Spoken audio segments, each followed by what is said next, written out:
Hello, you're back with Dave and Tim at the Single Malt Review, and in our recent Advent calendar for 2020 we encountered a lot of surprising new Irish whiskey. So we thought, let's look at some other surprising new Irish whiskey. Encountered and were duly diddled by a lot of Irish whiskies, so we need to skill up on the old Irish bracket. And it tested our tasting skills beyond their limits, and we consistently failed to pick Irish whiskey when we were trying it. I went out on a search for the most typical Irish whiskey, which is, of course, Jameson, which we tried before. We've still never tried just straight Jameson. We may never try just straight Jameson because they cannot stop themselves producing weird Jamesons that, as we will go into further detail shortly, are so much better than normal Jameson. This is part of the Jameson's new Deconstructed, and you can see the snare quotes in the air in front of me. Deconstructed series. This is the bold version. They also make a version called Round and a version called Lively, and they all focus on different aspects of the whiskey, they being grain, malt or pot still, as they like to call it, and the cask influence. This one, Bold, focuses on the single pot still coming from Middleton in this case, and it's really good. Yes. I think this is Jameson's, but this is just Jameson's wasting pot still. I think, and we'll come back around to why I think this is just a super hacky way of buying mega cheap by the litre Redbreast. I think it's very, very close to the quality of Redbreast. So here is broadly similar to regular Jamesons, but a much higher proportion of pot still. Yeah, it's a whole lot more pot still in there, and you can really tell the difference. I think it's older too. I think it's almost got to be older because there's so much more going on. See what you think. I'm so happy with this one. This has got to be in terms of price for value for size, Venn diagram. This one is a juggernaut of quality. This is so good. We were happy with the stout cask. We're very happy with the IPA cask, even though that was more of like a weirdo one than necessarily a really properly integrated one. This is fully integrated. This is definitely Jameson's, but it's so much better than normal. Yeah. Holy crap! And the tasty notes on the label don't mince any words. Apparently this is intense and robust with a whack of spices. It will take you by storm, they promise. Yeah, well, I don't know about storm, but it's a lively old nose. It is richly malty. That is... I mean, you put your nose in a glass of Jameson's and you're like, oh yeah, I wonder where the ice is the thought that comes to my mind, rather than any particular tasting notes. This one, immediate, it's just toffee, there, there's malt, there's caramels. I don't know how much extra pot still spirit they tipped in, but they might as well just tipped in all of it. This is so close to the nose of, and mind you, it's been a couple of years, but this is, when I think back to Redbreast, this is what it is. This is so close to Redbreast. So yeah, it's like it's fudgy, toffee, nutmeg. We can take his red that has been chill filtered, but coloured too. Absolutely, absolutely coloured, absolutely chill filtered, absolutely 40%. There's no, it's not a craft whiskey, but hey, it's a litre bottle of Jameson, so it was never going to go there. But I won't hold that necessarily against it, because this is, as I say, such a kick up from regular old boring Jamesons. Oof, this is so sippable. Honey nuts coming out of here. A little bit of golden syrup. Oh, so much going on.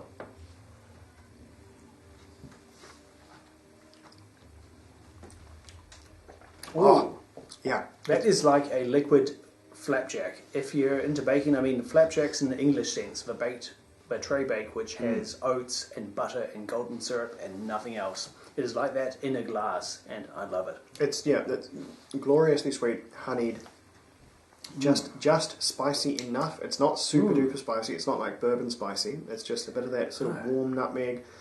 More of those honeyed nuts. It's so good. There's good cinnamon and nutmeg coming through on the finish after it has some time to breathe.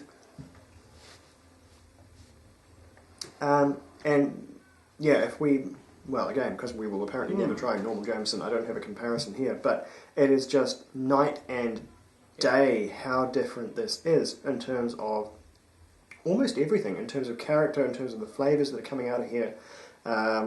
It'd be quicker to say the ways that this is like Jameson rather than the ways that it is not, because that's very much the exception there. It is like Jameson in that you still have that slight little bit of, there's a wee bit of that wheaty aniseed character way in the back, but way less prevalent. It's very, very smooth. It's very sort of buttery and quite sweet. But really that's where the similarities end and the interesting stuff begins. I mean, rather than just say this is a really good version of Jameson, this is one of the better Irish whiskies we've tasted, I think. In addition to being one of the cheaper ones. Because I mean, we tried Powers and Paddy's and maybe Paddy's rather than Powers, but the real cheap Irish whiskey, there's not a lot going on there. And I mean, it's mega cheap, comes in a litre bottle, but this is pretty goddamn close. And this has got heaps, absolutely heaps. Now it's got me curious to try the other iterations, one which focuses on grain alcohol and the other which focuses on older matured spirit. I'm interested to see those as well, I can only assume that the lively, the one that focuses on the grain, is like, well, this being true to form, this actually being Jameson's Deconstructed. If this is where the good character went, it's got to come from somewhere. If they're doing the maths on it, then the grain one should be even more boring and bland than regular Jameson. But again, we know from experience that a good grain whiskey is it can be tremendous. And I think they're probably, if this one's anything to go by, they're probably all tremendous and in no way a deconstruction of Jameson. They're just a what if. A what-if scenario of Jameson's 3 different ways, which I suspect are equally superior to the original product. The same way to find out is buy all 3 and combine equal quantities. See if it turns into OG Jamesons. I'm sure it won't. But hey, we would definitely do that, because if I see these other ones, I'm buying them, because this is really good value. So no, that's a worthy thing there, and see what happens. But that's one of the most easily recommendable things I think that's come across our table in forever, because it is so cheap. It's so cheap. Every year we have to bemoan the almost exponentially increasing price of old whiskey, Scotch, Irish, doesn't matter. Japanese, it's just going up and up and up, and seemingly just with no control. This guy, not so much.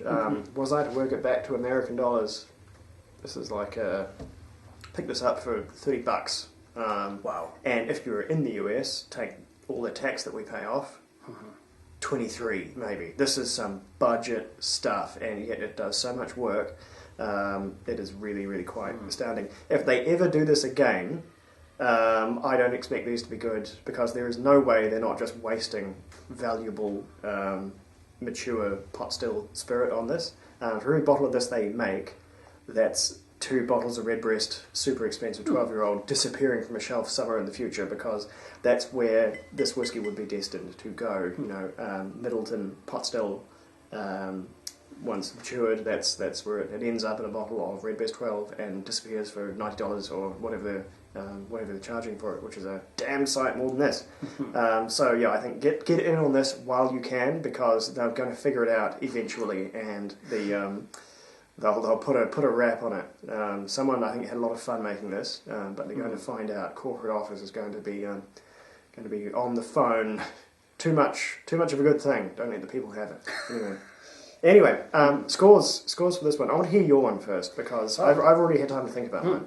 This is a fun twist on Jameson's. This is a wildly different version of their classic Irish whiskey. It's not super matured, I think. It doesn't have a lot of extremely deep, nuanced character. What is it? It is a rich pot still whiskey. It has a lot of... In fact, it's not just a straight single malt whiskey, I think, is in its favour. It's not, is it? No. It has been good. So, no, and it's single... Normally, it's pot still, which is the bit of Irish malarkey, which is that's a little bit of malted barley and then the majority of unmalted barley that gets carried along by the malted barley component. My train of thought jumped the rail slightly there, but no, what we have here is a richer, much more expressive version of Jameson's. It is beguiling, it's intriguing, it's full of rich, sweet, malty flavours, and it rates an 86 for me. It is a superior expression of the familiar spirit. I'm going higher. This is all things considered, this is a 90 pointer for me. And it's, if you lined up all the other 90 pointers that we've rated, this one is cheap on an unfathomable scale. I think this is maybe one of the, if I was doing a bargain of the decade, actually no, if I was doing a bargain of the decade, this wouldn't be it, because there's been some, like those early Kilkerrans were probably the bargain of the decade, but this is in the top 5. This is a whiskey to get out there and buy, because it's not often one gets a more than they pay for when you're in the aged whiskey market. That's very unusual, but this one, I think this is a bit of a leak in the system. This is you getting one up on the big old Jameson's company here, because you're not going to be paying a lot, and the quality you're getting out of this bottle is just, it's so nice. It's very good.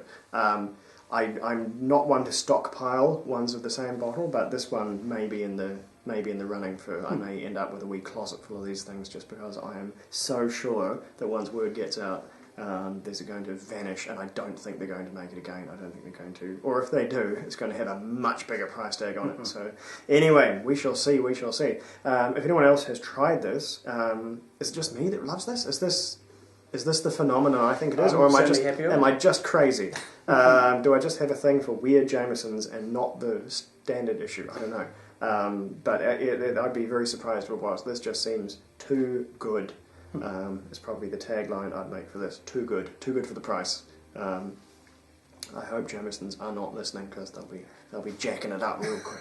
Anyway, this has been the Single Malt Review on our quest for a better understanding of Irish whiskey. I don't think that we're going to spoil us like this one has, but we will, ideally, be able to, at the end of the year, when the old bloody calendar comes around again, have a better show of picking them out, because surely there's a science there, and we are going to learn it. Alright, Slanger, we will be back with something more or less conventional, you never know, around here, very, very soon. Thank you for watching.